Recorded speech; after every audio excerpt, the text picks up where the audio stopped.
Hi friends, welcome to Samriya channel, Hindi Big Boss 18, episode number 63. So Saturday episode குள்ள போறதுக்கு முன்னாடி weekend episode எப்படி போச்சுன்னு பாத்தீங்கன்னா ஃபுல்லாவே கரண்வீர்க்காக சப்போர்ட் பண்ணி தான் ஃபரா கான் பேசிட்டு இருந்தாங்க. இந்த தடவை சல்மான் கான் வரல, அதுக்கு பதிலா ஃபரா கான் தான் வந்தாங்க. ஃபரா கான் பாத்தீங்கன்னா ஃபுல்லாவே வந்து கரண்க்கு சப்போர்ட் பண்ணியே பேசிட்டு இருந்தாங்க. வீக் ஃபுல்லாவே வந்து கரண்வீர் ஷோ மாதிரி இருந்தது அப்படின்னு சொல்றாங்க. ஆனா எனக்கு என்னமோ இந்த 2 நாள் தான் வந்து கரண்வீர் ஷோ மாதிரி இருக்கு. அதாவது சாட்டர்டே சண்டே எபிசோட் தான் கரண்வீர் ஷோ மாதிரி இருக்கிற மாதிரி இருக்கு. ஸோ அந்த அளவுக்கு கரண் அவங்க வாய் திறந்தாலே கரண் அப்படின்னு கரண் பத்தி தான் பேசிட்டு இருக்காங்க. என்ன நடந்ததுன்னு வீடியோ எக்ஸ்பிளைன் பண்ணும்போது உங்களுக்கே புரியும். எபிசோட் ஸ்டார்டிங்ல பாத்தீங்கன்னா ஃபரா கான் வந்து அவங்களை இன்ட்ரடியூஸ் பண்ணிக்கிட்டு ஃப்ரைடே என்ன நடந்ததுன்னு பார்க்கலாம்னு சொல்லிட்டு உள்ள போயிடுறாங்க. அதாவது ஷாலினி என்டர் ஆகுறாங்க இல்லையா. ஸோ ஷாலினி வந்து வைல்ட் கார்டு என்ட்ரிலாம் இல்லை, அவங்க ஒரு நாள் கெஸ்ட் தான் வந்துட்டு ஒரு நாள் இருந்துட்டு கிளம்பிடுறாங்க. இந்த ரேஷன் டாஸ்க்காக வராங்க. ஸோ அவங்கள நல்லா பாத்துக்கணும்னு சொல்லி அனுப்பியிருக்காங்க. அதனால உள்ள வந்த உடனே ஷாலினி வந்து எல்லா கண்டஸ்டன்ஸும் தாங்குறாங்க. என்ன வேணும் ஏது வேணும்னு கேட்டு சமைச்சு தரதுல இருந்து அவங்க லக்கேஜ் எடுத்துட்டு வந்து வைக்கிறதுல இருந்து எல்லாமே பண்றாங்க. ஷாலினியும் வந்துட்டு எனக்கு காஃபி வேணும், அதுவும் ரூம் டெம்பரேச்சர்ல வேணும் அப்படின்னு சொல்லிட்டு கேட்கறாங்க. காஃபி வந்து ஸ்ட்ரா போட்டு தான் குடிப்பேன், என்னோட பேக்ல ஸ்ட்ரா இருக்கும், போய் ஸ்ட்ரா எடுத்துட்டு வாங்கன்னு சொல்லி சொல்றாங்க. நாங்க தண்ணி கூட அவங்க நார்மல் தண்ணி குடிக்க மாட்டாங்களாம், வெந்தய தண்ணி மாதிரி ஒன்று வச்சிருந்தாங்க, அதுதான் குடிப்பாங்களாம். ஸோ இந்த மாதிரி விஷயங்கள்லாம் அவங்க பண்ணிட்டு இருந்தாங்க. லக்கேஜோட சைஸ்லாம் பார்த்து ரஜத், விவியன், கரண்ட்லாம் வந்து டவுட்டே வந்துருச்சாங்க, ஒருவேளை வைல்ட் கார்டு என்ட்ரியோன்ற மாதிரி. அதனால பேசிட்டே வராங்க. இன்னும் எத்தனை பேர் உள்ள அனுப்புவாங்கன்னு தெரியல, இந்த ஷோ முடிஞ்சிருமா, எப்படி 100 days தானா இல்ல எக்ஸ்டெண்ட் பண்ணலான்னு இருக்காங்களா அப்படின்ற மாதிரி விவியனும் கரணும் பேசிக்கிட்டு இருக்காங்க. இது நடுவில் ஷாலினி சொல்றாங்க, எனக்கு கேர்ள்ஸ்னா ரொம்ப பிடிக்கும், எனக்கு நிறைய கேர்ள் ஃப்ரெண்ட்ஸ் இருக்காங்க. ஸோ என்னோட கேர்ள் ஃப்ரெண்ட்ஸ்க்கு வந்து எப்பவுமே நான் சப்போர்ட் பண்ணுவேன் அப்படின்ற மாதிரி சொல்றாங்க. உடனே பிக் பாஸ் சொல்றாரு, உங்களுக்கு கேர்ள்ஸ் ரொம்ப பிடிக்கும் அப்படிங்கிறதுனால இனிமே வந்து பாய்ஸ் எல்லாம் வந்து கேர்ள்ஸ்க்கு சேவை பண்ணணும் அப்படின்னு சொல்லிடுறாங்க. எல்லா பாய்ஸும் வந்து கேர்ள்ஸ் என்ன கேட்கறாங்களோ அதெல்லாம் செய்யணும். ஸோ இதை வந்து ஒரு சான்ஸா எடுத்துக்கிட்டு சாஹத் வந்து விவியனை ஹெட் மசாஜ் பண்ண சொல்லி சொல்றாங்க. அதுக்கு விவியன் வந்து இல்ல, நான் யாரையுமே தொட்டு கூட பேச மாட்டேன், ஸோ இதனால பண்ண முடியாது, நான் மசாஜ் எல்லாம் பண்ண மாட்டேன் அப்படின்னு சொல்லிடுறாரு. ஓகே, நீங்க தொடலைன்னா பரவாயில்ல, அவங்கள பத்தி பிரைஸ் பண்ணி ஒரு 2 வார்த்தை சொல்லுங்கன்னு சொல்லுவோம். சாஹத் வந்து ரொம்ப நல்ல பொண்ணு, புத்திசாலியான பொண்ணு, விளையாடிட்டு இருக்கீங்க, இதே மாதிரி கண்டினியூஸா விளையாடுங்க அப்படின்னு சொல்லிட்டுலாம் பாராட்டிட்டு இருக்காரு. ஸோ நைட் ஒரு டாஸ்க் நடக்குது. ஷாலினி வந்து அவங்களுக்கு வந்து ஓசிடி இருக்கான். ஓசிடினா எப்படின்னா, ஒரு சின்ன விஷயம் கிளீனா இல்லைனா கூட அவங்களுக்கு வந்து நிறைய விஷயங்கள் தோணும், அப்படியே மனசுக்குள்ள மல்டிபிள்ஸ் ஆஃப் திங்ஸ் வந்து தோணும். இதனால இது நடக்குமா, அதனால அது நடக்குமான்னு சொல்லி தேவையில்லாம ஸ்ட்ரெஸ் எடுத்துப்பாங்க. ஸோ அந்த மாதிரியான ரொம்ப சுத்தமா இருக்கணும் எல்லாம் அப்படின்னு பாக்குற மாதிரியான ஆளுங்க தான் அந்த ஓசிடி இருக்கிறவங்க.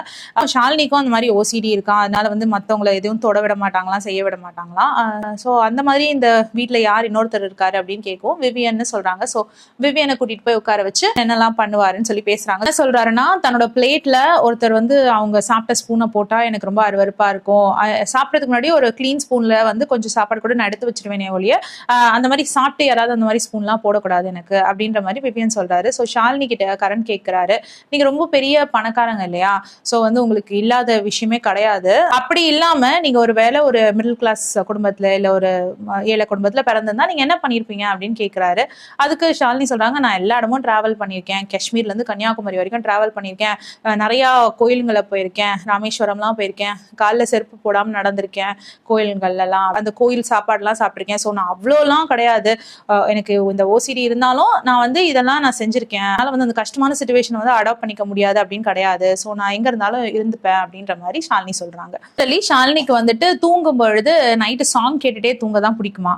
ஸோ அதனால வந்துட்டு நைட்டு ஃபுல்லாக வந்து மியூசிக் பிளே ஆகும், சூதிங் மியூசிக் பிளே ஆகும், அப்படியே தூங்கணும் எல்லா கண்டஸ்டன்ஸும் சொல்லிடுறாங்க. அது வேற கொஞ்சம் எல்லா கண்டஸ்டன்ஸ்க்கும் கடுப்பாயிடுது. அது இல்லாம ஷாலினி இன்னொரு விஷயமும் சொல்றாங்க, நான் டிவியே பார்க்க மாட்டேன் அப்படின்னு சொல்லிட்டு. ஸோ அவினாஷ் வந்து கேட்கிறாரு, ஷாலினி முன்னாடி இல்ல, ஷாலினி இல்லாதப்போ பேசிக்கிறாரு அவரு. இப்போ ஒருத்தவங்களுக்கு வந்து புக் படிக்க இன்ட்ரெஸ்ட்னா அவங்க எதுக்கு புக் ஸ்டோருக்கு போகணும், அந்த மாதிரி ஒருத்தர் டிவியே பார்க்க மாட்டாங்கன்னா அவங்க எதுக்கு ரியாலிட்டி ஷோ வரணும் அப்படின்ற மாதிரி அவினாஷ் கேட்டுட்டு இருக்காரு. நல்ல பாயிண்ட் தான். அப்புறம் ஷாலினி கேட்கறாங்க, இந்த இடத்துல கொசு ஜாஸ்தியா இருக்குமான்னு கேட்கறாங்க. கொசு இருக்கு அப்படின்னு அவினாஷ் சொல்றாரு. அப்படின்னா நீங்க எனக்கு நெட் கட்டிருங்க அப்படின்னு சொல்றாங்க. திக்விஜய், கரண், ஷில்பா, சும் இவங்க 4 பேரும் சேர்ந்து நெட் கட்டுறாங்க. ஷீஷாவும் ரொம்ப மெதுவா வந்து ரகசியம் பேசிட்டு இருக்காங்க. அதுல வந்து என்ன சொல்றாருன்னா, அவங்க டாக்ஸ்ல இருந்து எனக்கு என்ன புரிஞ்சிச்சுன்னா, பேசிக்கலி சொல்றாரு, பிக் பாஸ் வந்து விவியனுக்கு ஏத்த மாதிரி தான் ப்ரோக்ராமே கொண்டு போறாரு, அப்படி ஃபேவரட்டிசம் பண்றாரு அப்படின்றதான் அவினாஷ் வந்து சொல்ல ட்ரை பண்ணிட்டு இருக்காரு. ஈஷாக்கு அது புரியவே மாட்டேங்குது. விவியன் வந்து தனியா விளையாடுறாரு அப்படின்றதையும் வந்து அவினாஷ் ஃபீல் பண்றாரு. டீமுக்காக மட்டும் இல்லாம அவர் தனியாவும் பிளே பண்றாரு அப்படின்றத வந்து அவினாஷ் ஃபீல் பண்றாரு. ஸோ அதுதான் ரகசியமா ஈஷா கிட்ட சொல்லி புரிய வைக்க ட்ரை பண்றாரு. ஆனா ஈஷா புரியலன்னு அவர் கோவப்படுறாரு. உனக்கு வந்து புரிய வைக்கிறது ரொம்ப கஷ்டம், எப்படி இருந்தாலும் நீ புரிஞ்சிக்கவே மாட்ட போ அப்படின்ற மாதிரி அவினாஷ் சொல்றாரு.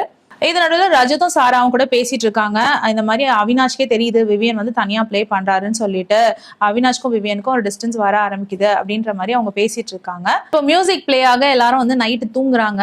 நல்லா சும் அண்ட் கரண் வந்து நல்லா தூங்கிடுறாங்க. நல்லா கரண்லாம் கொரட்டை விட்டு தூங்குறாரு. மியூசிக்கோட வந்து எல்லாரும் தூங்கணும். ஆனா வந்து இதுக்கு அவினாஷாலையும் ஈஷாவாலையும் கோப்பப் பண்ண முடியல. அவங்களால இந்த மியூசிக்கோட தூங்க முடியல. அண்ட் ஷாலினிக்குமே பாத்தீங்கன்னா கரனோட கொரட்டை சத்தம் வந்து ஒரு பெரிய பிரச்சனையா இருக்கு. ஷாலினி சொல்லிட்டு இருக்காங்க, கரனோட கொரட்டை சத்தத்தினால என்னால தூங்கவே முடியலன்னு சொல்லிட்டு இருக்காங்க. அதை கேட்டு அவினாஷ் வந்து நான் ஃபர்ஸ்ட் டைமா கரனுக்கு சப்போர்ட் பண்றேன், கரண் கமான் இன்னும் நல்லா சத்தமா கொரட்டை விடுங்க அப்படின்னு சொல்லிட்டு அவினாஷ் கிண்டலா சொல்லிட்டு இருக்காரு. அதாவது என்னன்னா என்ன தூங்க விடாம ஷாலினி வந்து பாட்டு போட்டு டிஸ்டர்ப் பண்றாங்கல்ல, சோ அதே மாதிரி டிஸ்டர்பன்ஸ் அவங்களுக்கு இருக்கட்டும் அப்படின்றத நினைச்சு அவினாஷ் சந்தோஷப்படுறாரு. காலையில எல்லாரும் எழுந்திருக்கிறாங்க. கரணும் எப்பவும் போல ஒர்க் அவுட் பண்ணிட்டு இருக்காரு. அப்போ ஷாலினி கிளம்ப வேண்டிய நேரம் ஆயிடுச்சு. ஸோ ஃபுல்லா வந்து இவங்களுக்கான இந்த வீக்லி ரேஷன் சாமான்லாம் வச்சிருக்காங்க அதுல. ஸோ இதுதான் வந்து உங்களுக்கு ரேஷன் பொருட்கள்னு சொல்லிடுறாங்க. அண்ட் ஷாலினி கண் கலங்குறாங்க, நீங்க எல்லாம் என்ன ரொம்ப நல்லா பாத்துக்கிட்டீங்க, உங்க எல்லாருக்கும் தேங்க்ஸ்ன்னு சொல்லிட்டு உடனே கண்டஸ்டன்ஸ்லாம் வந்து நீங்க ரொம்ப நல்ல மனசுள்ளவங்க, அதனாலதான் நீங்க இந்த மாதிரிலாம் ஃபீல் பண்றீங்கன்னு சொல்லிட்டு கட்டிப்பிடிச்சு ஷாலினிக்கு பாய் சொல்லி அனுப்பி வச்சிடுறாங்க. ஃப்ரைடே நிகழ்வுகள் நம்மளுக்கு காமிச்சிட்டு ஃபராகான் வந்து இப்போ உள்ள வராங்க. வந்த உடனே கரனுக்கு வந்து ஒரு மெடல் கொடுத்து அந்த மெடலை போட்டு விட சொல்றாங்க. ஏன்னா வந்து எல்லா ஹோல் ஹவுஸுமே வந்து கரனுக்கு அப்போசிங்கா இருக்குதான். அதனால கரனுக்கு வந்த உடனே ஒரு மெடல் போட்டு விட சொல்றாங்க. அதை வந்து ஷில்பா கையால கரண் வாங்கிக்கிறாரு அந்த மெடலை. அவங்க சொல்றாங்க கரனுக்கு அப்போசிங்கா தான் இன்னைக்கு இந்த வாரம் வந்து வீடு ஃபுல்லாவே இருந்தது, எல்லாருமே வந்து கரனை தான் டார்கெட் பண்ணீங்க, அவ்வளோ அப்சஷன் கரண் மேல அவங்க எல்லாருக்கும் அப்படின்னு அவங்க சொல்றாங்க. கரனை பத்தி தான் பிச்சிங், கரனை பத்தி தான் டாக்கிங், எல்லாமே கரண் பத்தி தான் நடந்துட்டு இருக்கு. கரனை சுத்தி தான் ரிவால்வ் ஆகுது வீடே. உங்களுக்கு ஒரு சில கிளிப்ஸ் போட்டு காட்டுறேன் அப்படின்னு சொல்லிட்டு நீங்க பேசினது நீங்களே பாருங்கன்னு சொல்லி சாரா பேசினது, ஸ்ருதிகா பேசினது, திக்விஜய் பேசினது எல்லா கிளிப்பிங்கையும் போட்டு காட்டுறாங்க. அதாவது அவங்க பேசின அந்த பேட் திங்ஸ் மட்டும், அதாவது அவங்க அப்பா அம்மா ஃபேமிலியை பத்தி பேசினது மட்டும் போட்டு காட்டுறாங்க. ஸோ இதெல்லாம் பார்த்த உடனே சாரா கிட்ட கேட்கறாங்க, என்ன சாரா உங்களுக்கு இது பிடிச்சிருக்கா, இந்த கிளிப்பிங்லாம் எப்படி இருக்கு, நல்லா இருக்கா, நல்லா பேசியிருக்கீங்களான்னு கேட்கறாங்க ஃபராகான். சாரா வந்து இல்ல I am not feeling good about it அப்படின்றாங்க. ஸோ நீங்க எப்படி வெளியில ப்ரொஜெக்ட் ஆயிருப்பீங்க உங்களுக்கே புரிஞ்சிருக்கும், இது வந்து டிவியில பார்க்க உங்களுக்கு எவ்வளவு மோசமா இருக்கு, இதை தான் வந்து அடிக்கடி சொல்வீங்கல்ல நேஷனல் டெலிவிஷன்லன்ட்டு, இந்த நேஷனல் டெலிவிஷன்ல இதுதான் டெலிகாஸ்ட் ஆயிருக்கு, அப்ப தெரிஞ்சுக்கோங்க உங்க இமேஜ் வந்து எப்படி இருக்கும்னு சொல்லிட்டு அப்படின்னு சாரா கிட்ட சொல்றாங்க. ஃபராகான் கேக்குறாங்க, சாரா வந்து கரண் மேல தண்ணி ஊத்தினப்போ க்ளோஸ் ஃப்ரெண்ட்னு சொல்லிக்கிற ஷில்பா வரவே இல்லை அப்படின்னு சொல்றாங்க. அதுக்கு ஷில்பா ரீசன் கொடுக்க வராங்க. ரீசன்லாம் எனக்கு வேணாம், ஜஸ்டிஃபை எல்லாம் பண்ணாதீங்க, நீங்க வரல அவ்வளவுதான் அப்படின்னு சொல்றாங்க. ஆனா சும்மாது வந்தாங்க, சும்மா வர வேணான்னு கரண் சொல்லிட்டாரு. அண்ட் ஈஷா அவினாஷ் வந்தாங்க, ஏதோ ஃபர்ஸ்ட் டைமா ஒரு தடவை ஒரு குட் திங்காக, ஒரு ரைட் திங்காக நின்னாங்க அவங்க, அதை நான் பாராட்டுறேன் அப்படின்ற மாதிரி சொன்னாங்க. அதாவது அவங்களை பொறுத்த வரைக்கும் இந்த வீட்டுல கரனை சப்போர்ட் பண்றது தான் ரைட் திங், மற்றது எதுவுமே வந்து ரைட் திங் கிடையாது அப்படின்ற மாதிரி தான் அவங்க பேசிட்டு இருந்தாங்க. சோ இந்த டாஸ்க்ல ஃபர்ஸ்ட் பகாவை நான் கூப்பிடுறேன். பகாவை அங்க வந்து ஒரு கோச் செட்டப் மாதிரி வச்சிருக்காங்க, அதுல கூண்டில் ஏத்தி தான் கேள்வி கேட்கறாங்க. சோ அந்த ஃபர்ஸ்ட் கூண்டில் ஏத்துறது யாருன்னு பாத்தீங்கன்னா பகாவை கூப்பிட்டு சில கேள்விகள் கேட்கறாங்க. வந்து கூண்டில் நிக்கிறதுக்கு முன்னாடி சில விஷயங்கள் சொல்றாங்க கரண் கிட்ட. கரண், நீங்க இந்த வாரம் வந்து ரொம்ப அதிகமா டார்கெட் பண்ணப்பட்ட ஒரு கண்டஸ்டன்ட், இதுக்கு முன்னாடி இந்த மாதிரி டார்கெட் பண்ணப்பட்ட ஒரு கண்டஸ்டன்ட் இருக்காரு, அவர் வந்து சித்தார்த் சுக்லா, அவருக்கு அப்புறம் நீங்க தான் வந்து இந்த வீட்டுல அதிகமா டார்கெட் பண்ணப்படுறீங்க, அப்படி டார்கெட் பண்ணப்பட்ட சித்தார்த் சுக்லா தான் அந்த சீசனோட வின்னரா இருந்தாரு அப்படின்னு சொன்னோட கரனுக்கு ஒரே சந்தோஷம், பெருமையா சிரிச்சாருன்னு வச்சுக்கோங்களேன். அப்போ சொன்னாங்க, அங்க கவலைப்படாதீங்க, உங்களோட ஷில்பா இருக்கிறாங்க, உங்களை அதாவது ஷில்பா இருக்கிறாங்க, சோ ஷில்பா வந்து ஷில்பாவே பாத்துப்பாங்க நீங்க வின்னர் ஆகாம இருக்கிறதுக்கு அப்படின்ற மாதிரி தான் ஃபராகான் சொல்றாங்க. வந்து பகா கூண்டுல நின்ட்டாரு. சோ பகா கிட்ட கேள்வி கேட்கப்படுது, நீங்க வந்து கரனோட மாமா வந்து பிஎம்ஓ ஆபீஸ்ல பாத்ரூம் கழுவுறாரு அப்படின்னு சொன்னீங்க தானே, அது எதுக்கு நான் சொல்ல வந்தேன்னா பகா ரீசன் கொடுக்க வராங்க. அதுக்குள்ள அரா சொல்றாங்க, நீங்க ரீசன்லாம் கொடுக்க வேணா, ரீகேப்லாம் எங்களுக்கு தெரியும், என்ன நாங்க என்ன நடந்ததுன்னு பார்த்தோம், சோ நீங்க ரீசன்லாம் கொடுக்க வேணாம், சொன்னீங்களா சொல்லலையா அது மட்டும் சொல்லுங்கன்றாங்க. சொன்னேன் அப்படின்னு. சோ அது கரெக்டா தப்பா அப்படின்னு கேட்டாங்க. தப்பு தான் அப்படின்னு வந்து சொன்னாரு. ஆனா வந்து கரண் வந்து பிலோ த பெல்ட் போய் நிறைய பேசினாரு, அவரு ஸ்ருதிகா கிட்ட கூட வந்து தப்பா பேசினாரு என்னை பத்தி அப்படின்னு அவர் சொல்ல வராரு. அப்போ உடனே ஃபரா கேக்குறாங்க, ஓ அப்போ வந்து மத்தவங்க எல்லாம் வீட்டுல கரெக்டா பேசுறாங்க, எதுவும் யாருமே தப்பா பேசுறது இல்ல, யாருமே பிலோ த பெல்ட் பேசுறதே இல்ல அப்படின்னு சொல்லி கேக்குறாங்க. இது என்ன அநியாயமா இருக்கு, தான் கிட்ட நடந்த பிரச்சனைக்கு தானே அவர் பேச முடியும், அடுத்தவங்க பிரச்சனையெல்லாம் இழுத்து கொண்டாந்தா பேச முடியும். ஆனா ஃபரா வந்து கேக்குறாங்க, சாரா வந்து பேசுறாங்களே, அவங்களை நீங்க எதுனா கேள்வி கேட்டீங்களா, சாரா வந்து பகா கிட்டயாங்க பேசினாரு, சாரா வந்துட்டு கரண் கிட்ட கேட்டாங்க, ஆனா வந்து இவர் தட்டி கேட்கல அப்படின்னு சொல்லிட்டு சொல்றாங்க ஃபரா. சோ கரனுக்காக ஏதாவது வீட்டுல நடந்ததுன்னா அது எல்லாரும் தட்டி கேட்கணும், அதுதான் கரெக்டான விஷயம், அது கேட்கலன்னா வீட்டுல இருக்கவங்க எல்லாருமே தப்பு அப்படின்ற மாதிரிதான் ஃபரா வந்து பேசியிருந்தாங்க. ஏன்னா கரண் வந்து ஒரு ரொம்ப நியாயமானவர், அவருக்கு ஒரு தப்பு நடக்குதுன்னா அதை வீட்டுல இருக்க எல்லாருமே வந்து நின்று அவரை ப்ரொடெக்ட் பண்ணணும் அப்படின்ற மாதிரிதான் ஃபரா பேசினாங்க. அது இல்லாம இந்த கமெண்ட்டுக்கு யாரெல்லாம் சிரிச்சீங்க, அதாவது என்னோட மாமா வந்து பாத்ரூம் கிளீன் பண்ணுவாருன்னு சொன்ன விஷயத்துக்கு யாரெல்லாம் சிரிச்சீங்கன்னு கேட்டதுக்கு யாருமே கை தூக்கல. அப்புறம் அவினாஷும் ஈஷாவும் மெதுவா கை தூக்குனாங்க. குட், நல்ல வேலை ஒத்துக்கிட்டீங்க அப்படின்னு சொல்லிட்டு, நீங்க அது சிரிக்கிறது கரெக்டா அப்படின்னு கேக்குறாங்க. அதுக்கு அவினாஷ் சொல்றாரு, இல்ல ஆனா வந்து அவர் நிறைய இடத்துல போக் பண்ணுவாரு, சும்மா ஒன்னும் நாங்க பேசல, அவர் ஏதாவது பேசியிருப்பாரு அதுக்குதான் நாங்க திருப்பி கொடுத்தோம் அப்படின்னு. இருந்தாலும் ஃபேமிலி பத்தி பேசும்பொழுது நீங்க எப்படி சிரிக்கலாம், அது தப்பு இல்ல அப்படின்னு சொல்றாங்க. சரின்ட்டு ஈஷாவும் அவினாஷும் சொல்லி ஒத்துக்கிறாங்க. அது சொல்றாங்க, கரண் உங்களுக்கு வந்து நல்ல சென்ஸ் ஆஃப் ஹியூமர் இருக்கு, ஆனா உங்களோட சென்ஸ் ஆஃப் ஹியூமரை வந்து இந்த வீட்ல யாரும் புரிஞ்சிக்க மாட்டேங்கிறாங்க. ஸோ வேர்ட்ஸ் விடும் பொழுது பார்த்து விடுங்க, ரொம்ப ஃபேமிலி பத்தி இழுக்காம பார்த்து பேசுங்க அப்படின்ற மாதிரி ஃபராகான் கரண் கிட்ட சொல்றாங்க. சோ அவ்வளவுதான், பகாவை வந்து இறக்கிடுறாங்க கூண்டுல இருந்து. நீங்க பண்ணது தப்பு அப்படின்னு சொல்லி அக்செப்ட் பண்ணிட்டு போங்கன்னு சொல்லி அனுப்பிடுறாங்க. யாருமே அவங்க ஜஸ்டிஃபை பண்ண வரும்பொழுது நான் ஜஸ்டிபிகேஷன் கேட்க விரும்பல, நான் ஃபீட்பேக் கொடுக்குறேன், நீங்க வாங்கிட்டு போங்க அப்படின்ற மாதிரி தான் ஃபராகான் சொல்லி அனுப்புறாங்க. நெக்ஸ்ட் சாரா வராங்க. சாராவை பார்த்து என்ன கேக்குறாங்கன்னா, நீ சொல்லிட்டுமா நீங்க என்னென்ன வார்த்தைகள் பேசுறீங்கன்னு சொல்லிட்டு, இப்போ உங்க அம்மாவை பத்தி விஷயம் நடந்துட்டு இருக்கு, உள்ள போக மாட்டியா, இது என்ன உங்க அப்பா வீடா, உங்க அப்பா வெளியில இருக்காரு பாருன்னு சொல்லி கரணை வந்து இன்ஸ்டிகேட் பண்ற மாதிரியான விஷயங்கள்லாம் பண்றீங்க அப்படின்னு ஃபராகான் சாரா பேசின எல்லா விஷயங்களையும் சொல்லிட்டு இருக்காங்க. சண்டை அப்போ திக்விஜய்க்கும் சாராக்கும் சண்டை நடந்தப்போ திக்விஜய் பார்த்து சாரா கேட்டாங்க, பிக் பாஸ் வீடு என்ன உங்க அப்பா வீடான்னு சொல்லி கேட்கவும், அதுக்கு திக்விஜய் வந்து என் அப்பா வீடெல்லாம் இல்ல, ஏன் இது உங்க அப்பா வீடான்னு கேட்டதுக்கு, எங்க அப்பா செத்துட்டாரு, உங்க அப்பா செத்துட்டாரா அப்படின்னு சாரா கேக்குறாங்க. இல்ல எங்க அப்பா ரொம்ப நல்லா இருக்காரு அப்படின்னு சொல்றாங்க. உடனே சாரா உங்க அப்பாவை தான் வெளியில உட்காந்துட்டு இருக்காரு அப்படின்னு சொல்லி கரணை வந்து சொல்றாங்க. சோ இந்த மாதிரி எல்லாம் கரணை இன்ஸ்டிகேட் பண்றீங்க, நீங்க தேவையில்லாம அவரை சண்டை போட தூண்டுறீங்க அப்படின்னு சொல்றாங்க. அப்புறம் நீங்க எதுக்கு சிக்கன் எடுத்து சாப்பிட்டீங்கன்னு சொல்லிட்டு சாராவை கேக்குறாங்க. நாமினேஷன் டைம்ல தான் நீங்க ஆக்டிவா இருக்கீங்க, மத்த எந்த நேரமும் ஆக்டிவா இருக்கிறது இல்ல, ஏன் சிக்கன் சாப்பிட்டீங்கன்னு கேக்குறாங்க. அதுக்கு சாரா வந்து அதான் சாப்பிட்டேன் அப்படின்னு சொல்றாங்க. ஓ அப்ப நீங்க செஞ்சா கரெக்டா, அதுவே கரண் செஞ்சா தப்பா, கரண் வந்து பருப்பு எடுத்து சாப்பிட்டதுக்கு நீங்க அவ்வளவு பெரிய சண்டை போட்டீங்களே அப்படின்னு கேக்குறாங்க. அதுக்கு சாரா சொல்றாங்க, கரண் வந்து 3 பேரோட சாப்பாடு எடுத்து சாப்பிட்டாரு, சோ அதனாலதான் கேட்டேன். அப்ப நீங்க பண்ணது மட்டும் அடுத்தவங்களோட சாப்பாடு தானே, அது சிக்கன்ன்றது எல்லா வீட்டுக்கான பொருள் தானே, நீங்க ஏன் அதை எடுத்தீங்க அப்படின்னு சொல்லிட்டு, நீ அது நீங்க பண்றது கரெக்ட்னா இதுவும் கரெக்ட் தானே, அப்ப அதுக்கே அவ்வளவு சண்டை போட்டீங்க, அதையே வந்து நீங்களும் பண்றீங்களே அப்படின்ற மாதிரி சாராவை கேட்கிறாங்க ஃபராகான். ஷில்பாவை பார்த்தோம், சொன்னீங்க இது வந்து உங்க ஷோ இல்ல உங்க அப்பா ஷோவா அப்படின்ற மாதிரி கேட்டீங்க. ஷில்பா வந்து என் அப்பாவெல்லாம் எடுத்துட்டு வராதீங்கன்னு சொன்னாங்க. நீங்க சொன்னதெல்லாம் கேட்கறதுக்கு ரொம்ப நல்லா இருக்கா சாரா அப்படின்னு கேக்குறாங்க. சாரா வந்து இல்ல நல்லாவே இல்ல அப்படின்னு சொல்றாங்க. சாராவை பார்த்து கேக்குறாங்க, நீங்க கரண் வந்து ஒவ்வொரு தடவையும் இன்ஸ்டிகேட் பண்ண ட்ரை பண்றீங்க, வெளியில ஒர்க் அவுட் பண்ணிட்டு இருக்காரு, போய் வெறுப்பேத்திட்டே இருக்கீங்க, அவரை வந்து சண்டை போட தூண்டுறீங்க, இருந்தாலும் வந்து அவர் வர மாட்டேங்கிறாரு, அவர் கொஞ்சம் கிளவரா இருக்காரு, இந்த சண்டைக்கெல்லாம் வர வேணாம் அப்படின்ற மாதிரி வெளியிலே நிக்கிறாரு அப்படின்னு. அதுக்கு சாரா சொன்னாங்க, இல்ல வந்தாரே அவருன்னு சொல்லிட்டு. இல்ல அவர் இந்த சண்டையில வர வேணாம் அப்படின்னு சொல்லிட்டு உங்களை ஒதுக்கிட்டு தான் வெளியில அவர் ஒர்க் அவுட் பண்ணிட்டு இருந்தாரு அப்படின்னு ஃபரா வந்து ஒரு புது விஷயத்த சொல்றாங்க. அவர் சண்டை பண்ண வேணாம் தான் வெளியில வந்து அவர் ஒதுங்கி நின்னாராம் அப்படின்ற மாதிரி ஃபராகான் வந்து ஒரு புது ஆங்கிள் கரணை பத்தி பேசினாங்க. அதாவது என்ன சொல்றாங்கன்னா, எல்லாரும் இன்ஸ்டிகேட் பண்ண ட்ரை பண்ணீங்க, ஆனா அவர் இன்ஸ்டிகேட் ஆகாம அவர் பாட்டுக்கு வெளியில இந்த சண்டையெல்லாம் தவிர்த்துட்டு வெளியில நின்ட்டாரு அப்படின்ற மாதிரி ஃபரா சொன்னாங்க. இப்போ திக்விஜயை கூப்பிட்டு கூண்டுல நிறுத்தி அவங்கள கேள்வி கேட்கறாங்க. திக்விஜய் நீங்க வந்துட்டு பேசினதெல்லாம் கரெக்டா அப்படின்னு சொல்லிட்டு கேட்கறாங்க. சாரா சண்டையில வந்து நீங்க பேசின வார்த்தைகள் கரெக்டா?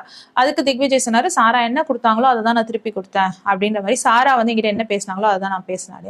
சோ அவங்க வந்து உங்க ஃபேமிலி பத்தி பேசினா நீங்களும் அவங்க ஃபேமிலி பத்தி பேசுவீங்களா அப்படின்னா அவங்க தான் ஸ்டார்ட் பண்ணாங்க அப்படின்னு திக்விஜய் சொல்றாரு. இருந்தாலும் ஃபேமிலியை பத்தி பேசுறதை அவாய்ட் பண்ணுங்க, அண்ட் அக்ரெஷன் லெவல் ஜாஸ்தியா இருக்கு, கை வைக்கிறீங்க, அடிக்கிறீங்க எல்லாரையும், அது கரெக்ட் இல்லை அப்படின்ற மாதிரி சொல்றாங்க.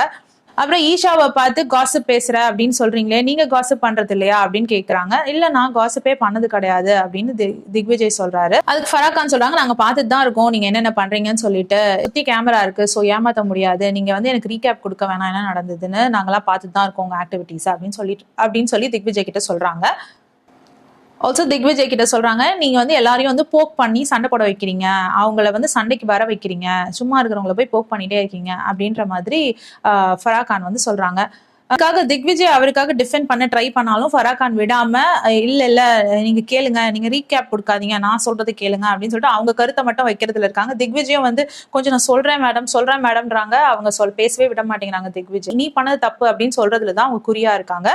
ஷில்பாவை வந்து தள்ளி விட்டுட்டு போனது யாருன்னு பார்த்தா திக்விஜய். ரஜத்தும் திக்விஜயும் சண்டை போடுறாங்க, அவினாஷ் திக்விஜய் சண்டை போடுறாங்க. இந்த இடத்துல ரொம்ப காமனா இருக்கிற ஒரு விஷயம் என்னன்னா திக்விஜய் அப்படின்னு சொல்றாங்க. அது திக்விஜய் சொல்றாரு, நான் வந்து ஃபைட்டை ஸ்டார்ட் பண்றதே இல்லை அப்படின்னு. சரி ஃபைட்டை நீங்க ஃபைட்டை நீங்க ஸ்டார்ட் பண்றதா இல்லைனாலும் யார் வந்து அங்க காமன் ஃபேக்டரா இருக்கா அப்படின்னு பார்த்தா திக்விஜய் தான் காமன் ஃபேக்டரா இருக்காரு.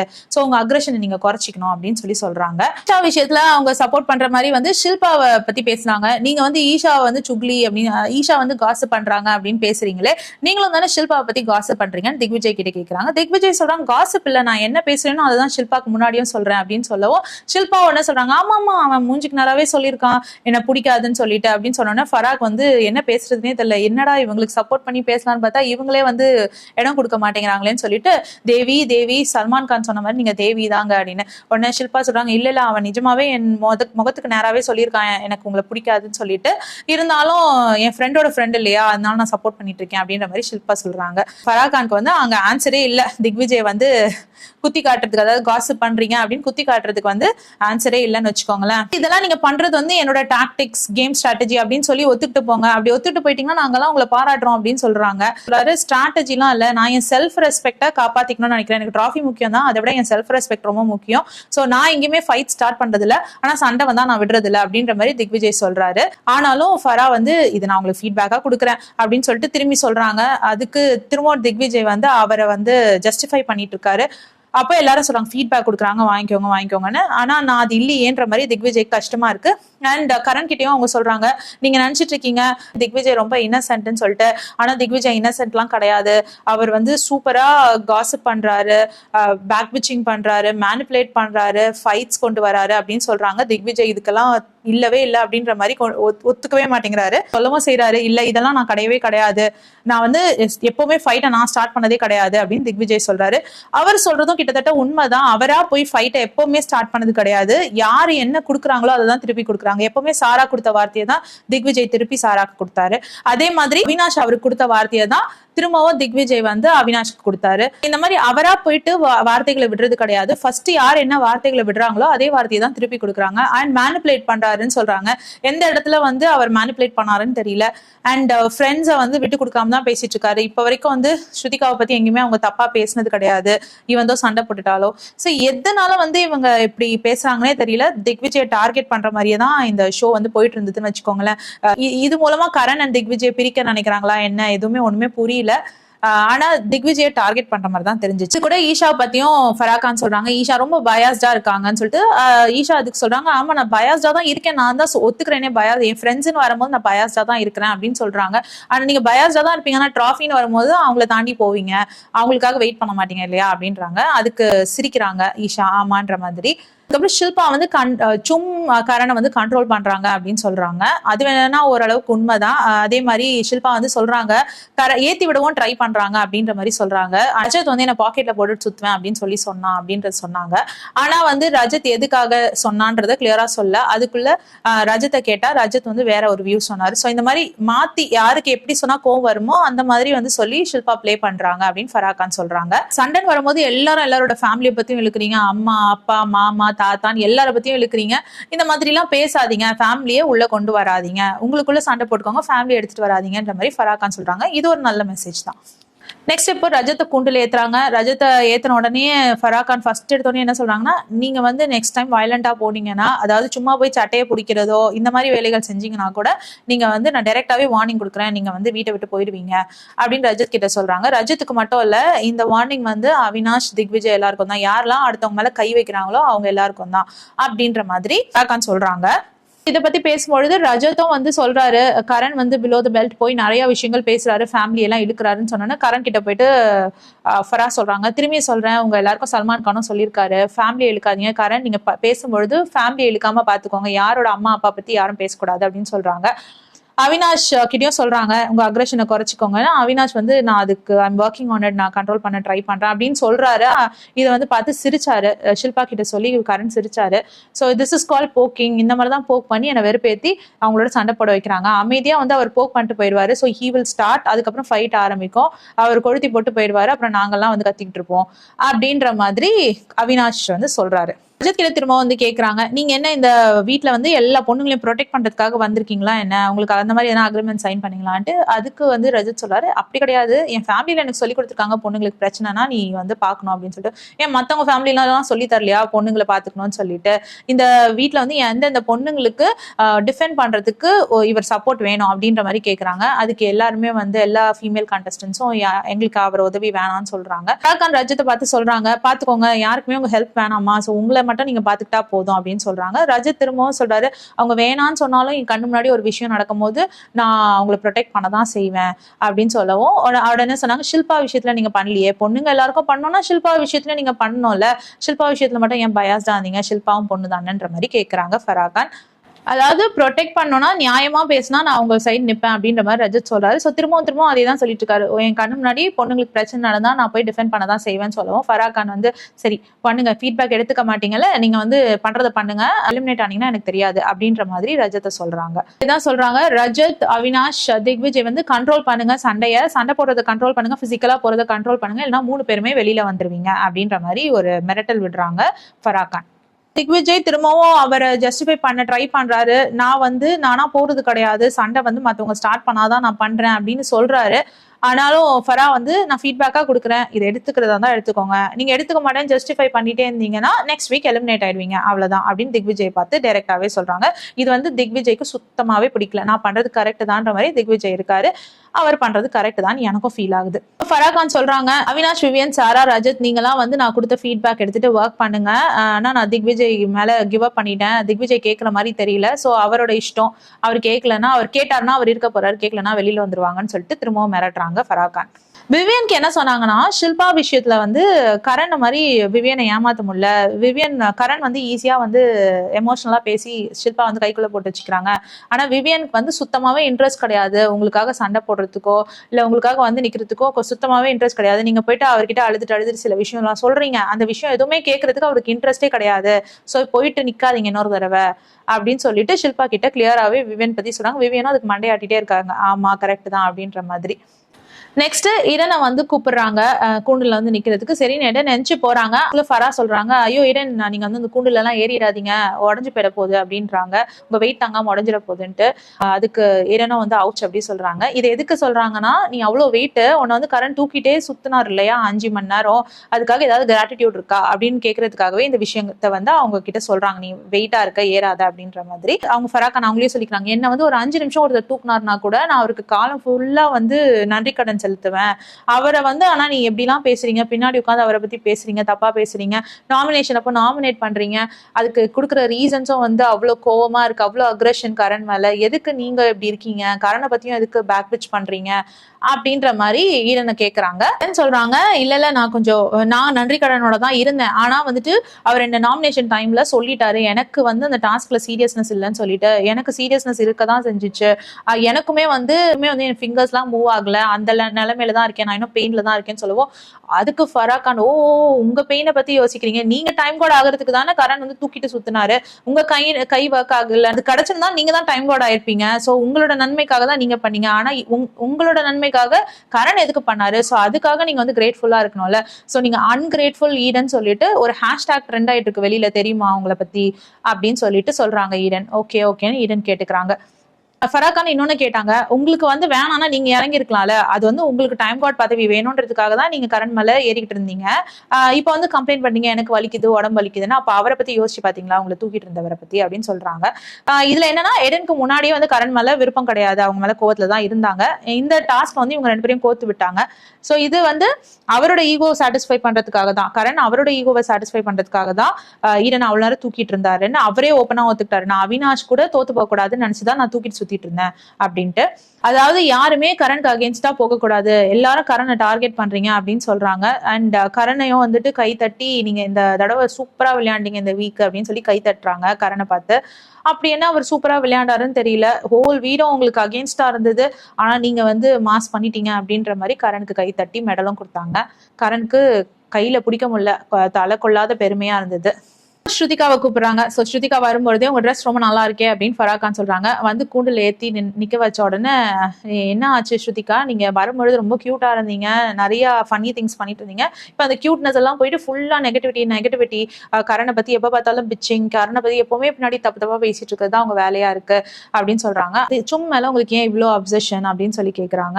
அப்படி இல்ல, எனக்கு சும்மா ரொம்ப பிடிக்கும் அப்படின்னு சொல்லிட்டு சொல்றாங்க. எனக்கு வந்து அர்ஜுன் மேலதான் அப்சஷன் அப்படின்னு சொல்லி சொல்றாங்க. சோ அர்ஜுன் மேல அப்சஷன் ஓகே, ஏன் வந்து சும்மா அந்த மாதிரி பாக்குறீங்க, அர்ஜுன் இடத்துல சும்மா வச்சு ஏன் பாக்குறீங்க, இந்த ரிலேஷன்ஷிப் வந்து ரொம்ப டாக்ஸிக்கா இருக்கு, ரொம்ப நெகட்டிவா இருக்கு அப்படின்னு சொல்றாங்க. ஸ்ருதிகா சொல்றாங்க, அதனாலதான் நான் அவளுக்கு வந்து ஸ்பேஸ் தந்துட்டேன், நான் தேவையில்லாம நடுவுல போவேனா, அவளுக்கு நான் ஃப்ரெண்டா இருக்கிறது வந்து அவ்வளவா பிடிக்கலன்னு எனக்கு தெரிஞ்சிருச்சு, அதனால நான் விட்டுட்டேன்னு சும் சொல்றாங்க. நான் எப்ப சொன்னேன் உன்னை வந்து எனக்கு ஃப்ரெண்டா இருக்கிறதுல பிடிக்கலன்னு சொல்லிட்டு அப்படின்னு சும் கேட்கறாங்க. இல்ல அவளுக்கு நான் அந்த ஸ்பேஸ் தந்துட்டேன், நான் அவகிட்ட போக வேணாம்னு சொல்லிட்டு அவளுக்கு அந்த ஸ்பேஸ் தந்துட்டேன்னு ஃபராகான், நீங்க யாரும் அவங்களுக்கு ஸ்பேஸ் தரத்துக்கு, உங்களுக்கான ஸ்பேஸ் அவங்கவுங்க எடுத்துப்பாங்க, யாருக்கும் தர வேண்டிய அவசியம் கிடையாது. இல்ல நான் அவங்களை டிஸ்டர்ப் பண்றது இல்ல, போறது இல்ல அப்படின்னு சொல்றாங்க. திரும்பவும் கேட்கறாங்க, நீங்க யாரு அவங்க கிட்ட டிஸ்டர்ப் பண்றதுக்கு அப்படின்ற மாதிரி ஸ்ருதிகாவை சராமரியா கேள்வி கேட்கிறாங்க. கரண் விஷயத்துக்கு வராங்க. நீங்க சும் வந்து கரனோட இருக்கிறதுனாலதான் கரண் மேல உங்களுக்கு இவ்வளவு கோவம், கரனை வந்து நீங்க வில்லனாவே ஆக்கிட்டீங்க அப்படின்ற மாதிரி ஃபராகான் சொல்றாங்க. வந்து கரனை பத்தி இவ்வளவு விஷயம் பின்னாடி பேசுறீங்க இல்லையா, ஆனா கரண் ஒரு தடவை கூட உங்களை பத்தி தப்பா சும் கிட்ட பேசுனது கிடையாது, கரண் ஒரு தடவை கூட ஸ்ருதிகாவோட சேராது அப்படின்ற மாதிரி பேசவே இல்லை அப்படின்னு சொல்றாங்க. இந்த பாயிண்ட் வந்து என்னால ஒத்துக்க முடியல. அவர் வந்து இன்டைரக்டா சொல்லியிருக்காரு எத்தனையோ தடவை சும் கிட்ட, அவ கூட படுக்காத, நீ ஏன் கூட தான் படுத்துக்கணும்னு சொல்றதோ, ஏன் கூட டைம் ஸ்பெண்ட் பண்ணுன்னு கேட்கறதோ, எமோஷனல் பிளாக்மெயில் பண்றதுமே வந்து இன்டைரக்டா ஸ்ருதிகாவோட சேராதன்னு சொல்றது தானே. வந்து இல்ல கரண் வந்து உங்களை பத்தி பின்னாடி பேசினதே இல்லை அப்படின்னு சொல்றாங்க. சரி ஓகே, என்ன பண்றது. ஸ்ருதிகா சொல்றாங்க, அவர் வந்து பகா விஷயத்துல என்ன சொன்னது கரெக்டா, சுசு கூட்டிட்டு போன்னு சொன்னாரு, அதுக்காக இன்னும் வரைக்கும் சாரி கூட கேட்கல அப்படின்னு சொல்றாங்க. உடனே ஸ்ருதிகாவை பார்த்து ஃபராகான் கேட்கறாங்க, நீங்க சொன்னது கரெக்டா, 2 பொண்ணுங்களை வச்சு விளையாடுறாங்க அப்படின்னு சொல்லிட்டு, சும் வந்து உங்களோட க்ளோஸ் ஃப்ரெண்டு, நீங்க அவங்கள வந்துட்டு ஒரு பொண்ணு அவங்களோட விளையாடுறாங்க அப்படின்னு பேசுறது தப்பு தானே. நீங்க வந்து என்ன நரேட்டிவ் வந்து இப்ப மாத்தி சொன்னாலும் நீங்க என்ன மாதிரி டோன்ல சொன்னீங்கன்றது வந்து நல்லாவே புரிஞ்சிச்சு. அந்த டைம்ல நீங்க சொல்ற எந்த ஒரு அர்த்தத்திலயும் சொல்லல, நீங்க ஒரு தப்பான அர்த்தத்துல தான் பேசுனீங்க அப்படின்னு மாதிரி ஸ்ருதிகாவை அக்யூஸ் பண்றாங்க. கரண் கிட்டயும் சொல்றாங்க, நீ என்ன இருந்தாலும் அந்த சுசு விஷயம் சொன்னது தப்புதான், சோ சாரி கேட்கணும் ஸ்ருதிகா கிட்டன்னு சொல்றாங்க. உடனே கரண் எந்திரிச்சு வந்து காமெடி பண்ற மாதிரி சாரி கேட்க வந்தாரு. அதுக்கு ஃபராகான் வந்து இல்ல இப்படி கிடையாது, ஃபன் பண்ணாத, ஒழுங்கா சாரி கேளு அப்படின்றாங்க. உடனே அவரும் வந்து ஒழுங்கா வந்து சாரி கேட்கிறேன்னு சொல்லிட்டு சாரி சொல்லிட்டு ஸ்ருதிகாவை கட்டியும் பிடிச்சிக்கிறாங்க, கண்ணத்தை பிடிச்சி கிள்றாரு. நான் இன்டர்வியூல கூட சொன்னேன் ஸ்ருதிகாவை அருணாச்சல் கூட்டிட்டு போறேன்னு சொல்லிட்டு அப்படின்னு சொல்லிட்டு ஸ்ருதிகா வந்து சாரி சொல்லி கட்டியும் பிடிச்சிக்கிறாரு. ஸ்ருதிகாவும் சிரிச்சுட்டு கரணை வந்து அடிக்கிறாங்க, செல்லமா அடிக்கிற மாதிரி அடிக்கிறாங்க. சோ இவங்களுக்குள்ள திரும்பவும் அந்த பழைய ஃப்ரெண்ட்ஷிப் வருமா, வந்து உட்காந்து பேசுவாங்களா, அதெல்லாம் வந்து வரும் வாரங்கள்ல தான் தெரியும், பார்க்கலாம். என்ன பொறுத்த வரைக்கும் ஸ்ருதிகாக்கு பிக் பாஸ்ல இது ஒரு ஹிண்டா தான் நான் பாக்குறேன். ஸ்ருதிகா கிட்ட இருந்து என்ன விரும்புறாங்கன்றது வந்து ஃபராகான் சொல்லியிருக்காங்க. உங்களோட ஃபன்னி சைடை தான் வந்து மக்கள் விரும்புறாங்கன்றது வந்து கிளியரா பிக்சர் போட்டு காட்டிட்டாங்க. இதை வந்து ஸ்ருதிகா எந்த அளவுக்கு புரிஞ்சுக்கிட்டாங்கன்னு தெரியல. கொஞ்சம் புரிஞ்சுக்கிட்டு இனிமேலாவது சும் கரணை பத்தி பேசாம அவங்க விளையாட்டுல கான்சென்ட்ரேட் பண்ணாங்கன்னா நல்லா இருக்கும். அவங்களோட கேம் பிளேவை மாத்தியே ஆகணும் இப்போ சொல்லிட்டு இன்னமும் சும் கரணை பத்தி பேசிக்கிட்டே இருந்தாங்கன்னா ஒரு வீக் தாண்டதே கஷ்டம் தான் ஸ்ருதிகாக்கு. அப்புறம் ஃபராகான் வந்து நெக்ஸ்ட் பார்க்கலாம் அப்படின்னு கிளம்பிடுறாங்க. கரனுக்கு வந்து அந்த மெடல் வச்சுட்டு சந்தோஷம் தாங்க முடியல, ஹாப்பியா ஃபீல் பண்றாரு. எல்லாரும் வந்து கை கொடுக்குறாங்க, அதாவது சும், திக்விஜய், ஷில்பா எல்லாரும் வந்து கை கொடுத்து ஹக் பண்ணிக்கிறாங்க கரனை. ஸ்ருதிகா போயிட்டு இப்ப சாரா கிட்ட சொல்லிட்டு இருக்காங்க, சாரா பாருங்க உங்க வேர்ட்ஸ் நீங்க கண்ட்ரோல் பண்ணணும், பாத்தீங்களா நான் சொன்னது நடந்தது இல்ல, நீங்க திக்விஜய் வந்து ஸ்டார்ட் பண்ணாலும் நீங்க வந்து அவங்க அப்பாவை பத்தி பேசுனதுனால, அவங்க பேசுனதுனால தான் நான் பேசினேன்னு ஈஸியா முடிச்சுட்டு போயிட்டாங்க, அதனால நீங்க உங்க வேர்ட்ஸை வந்து பார்த்து விடணும் அப்படின்ட்டு வந்து ஸ்ருதிகா சாரா கிட்ட சொல்லிட்டு இருக்காங்க. சாராவும் கரெக்ட் தான் நான் பேசிருக்க கூடாது அப்படின்னு ஃபீல் பண்ணிட்டு இருக்காங்க. இந்த மாதிரி அவினாஷ் போயிட்டு கரண் கிட்ட கேட்கிறாரு, நீங்க என்ன வந்து அசிஸ்டன்ட், விவியனுக்கு அசிஸ்டன்ட்ன்றீங்க, ஈஷாவை எனக்கு அசிஸ்டன்ட்ன்றீங்க, நிறைய விஷயம் அசிஸ்டன்ட் பேசுறீங்களா, என்ன கதை இது அப்படின்னு சொல்லி கேட்கறாங்க. அதுக்கு கரண் சொல்றாரு, இதெல்லாம் பத்தி நான் உனக்கு ½ நைட்டு தரேன், அந்த டைம் வந்து என்கிட்ட இதை பத்தி பேசு அப்படின்னு சொல்றாங்க. அதுக்கு அவினாஷ் பக்கா நைட்டுக்கு கண்டிப்பா டைம் தரணும்னு கேட்கிறாரு. கண்டிப்பா நம்ம நைட்டு பேசலாம் அப்படின்னு கரண் சொல்றாரு. அவினாஷ் வெளியில சாரா ஸ்ருதிகா அவங்க முன்னாடி சொல்லிட்டு இருக்காரு, நீங்க எதுக்கு வந்து இந்த மாதிரி வார்த்தையை விடுறீங்க, அவர் நிறைய விஷயம் பேசுறாரு, ஆனால் நீங்க நிறைய வார்த்தைகள் விடுறதுனால அதெல்லாம் மறைஞ்சு போயிடுது, இப்ப கரண் வந்து ஹீரோவா தெரியுறாரு, உங்களாலதான் வந்து அவர் ஹீரோவாக்கப்பட்டிருக்காருன்ற மாதிரி அவினாஷ் சாரா கிட்ட சொன்னாங்க. சாரா வந்து கரெக்ட் தான், நான் இனிமே கண்ட்ரோல் பண்றேன் என் வேர்ட்ஸை அப்படின்னு சாரா சொல்றாங்க. இதுக்கப்புறம் ஸ்ருதிகா போய் ரஜத் கிட்ட சொல்லிட்டு இருக்காங்க, இங்க பாருங்க ரஜத், நீங்க வந்துட்டு தப்பு பண்ணா கூட அவங்கள வந்து சப்போர்ட் பண்றீங்க, அதுதான் பிரச்சனை பொண்ணுங்க அப்படின்றத தவிர அவங்க இன்டெரக்டா சாராவை தான் மீன் பண்றாங்க. தப்பு செஞ்சாலும் நீங்க வந்து அவங்களுக்காக குரல் கொடுக்குறீங்க, அதுதான் தப்பு அப்படின்ற மாதிரி சொல்லுவோம். ரஜத் வந்து எனக்கு எல்லாம் புரிஞ்சிச்சு அவங்க சொல்லும் போதே, நீங்க சும்மா வந்து 10 தடவை இதையே பேசிட்டு இருக்காதீங்க அப்படின்ற மாதிரி ரஜத் வந்து ஸ்ருதிகாவை ஆஃப் பண்றாரு. ஸோ இதோட எபிசோட் முடியுது. இன்னைக்கு பாத்தீங்கன்னா கம்ப்ளீட்டாவே வந்துட்டு கரண்வீருக்கு சப்போர்ட் பண்ற ஒரு எபிசோடா தான் இருந்தது. மத்த யாருக்குமே வந்து பேசல, நியாயம் பேசல. விஜய்க்கு அகேன்ஸ்டா நிறைய விஷயங்கள் பண்ணாங்க. இது திக்விஜயை டார்கெட் பண்றது எப்பவுமே பண்ணிட்டு தான் இருக்காங்க பிக் பாஸ்ல. ஸோ அதுதான் இந்த வாரமும் நடந்தது. ஸ்ருதிகா மனசளவுல ரொம்ப நல்ல பொண்ணு, எங்க எது பேசுறதுன்னு தெரியாம பேசிடுறாங்க. அண்ட் தேவையே இல்லாம சில சண்டையில போய் அவங்க மூக்க நுழைக்கிறதோ கருத்து கொடுக்கறதோ வந்து பண்ணிட்டு இருக்காங்க. ஆனா வந்து அவங்களும் அங்க இருந்தாகணும்னா சில கண்டென்ட் கொடுத்துதான் ஆகணும் இல்லையா? ஸோ அதை தான் அவங்க பண்ணிட்டு இருக்காங்க. இனிமேலாவது இடம் பொருள் ஏவல் பார்த்து அவங்க பேசி அவங்க கேம் பிளேவை மாத்தி திரும்பவும் பழையபடி அவங்க ஃபன்னியாவும் கியூட்டாவும் இருந்தாங்கன்னா இந்த வாரம் இல்லாம இன்னும் நிறைய வாரங்கள் 100 நாள் கூட அவங்க சர்வைவ் பண்ண வாய்ப்பு இருக்கு. இந்த எபிசோட் பத்தினா உங்களோட கருத்துக்கள் என்னன்றதை வந்து பதிவு பண்ணுங்க, நான் படிச்சு பார்த்து தெரிஞ்சுக்கிறேன். அண்ட் நிறைய கமெண்ட்ஸ்க்கு வந்து நான் ரிப்ளை பண்றது கிடையாது, அதுக்காக கோச்சிக்காதீங்க. ரிப்ளை பண்ண முடியாத அளவுக்கு பிஸியா இருக்கீங்களா அப்படின்லாம் என்ன கேட்காதீங்க. கொஞ்சம் ஆனால் பிஸியாக தான் இருக்கு. உண்மையா சொன்னா அதுதான். நான் வந்து ஹோம் மேக்கர் தான், இருந்தாலும் வந்து பிஸ்னஸும் சேர்த்து பண்ணிட்டு இருக்கேன். ஸோ அதனால கொஞ்சம் லைஃப் ஹெக்டிக்காக தான் போயிட்டு இருக்கு. இது நடுவில் வீடியோஸ் பண்றேன் அண்ட் அந்த கமெண்ட்ஸ்க்குலாம் ரிப்ளை பண்ண முடியல, அதுக்காக கோச்சிக்காதீங்க. இந்த வீடியோ உங்களுக்கு பிடிச்சதுன்னா please like share and subscribe. வேற ஒரு வீடியோல திரும்பவும் மீட் பண்ணலாம். Until then, it's bye from Javima. Take care.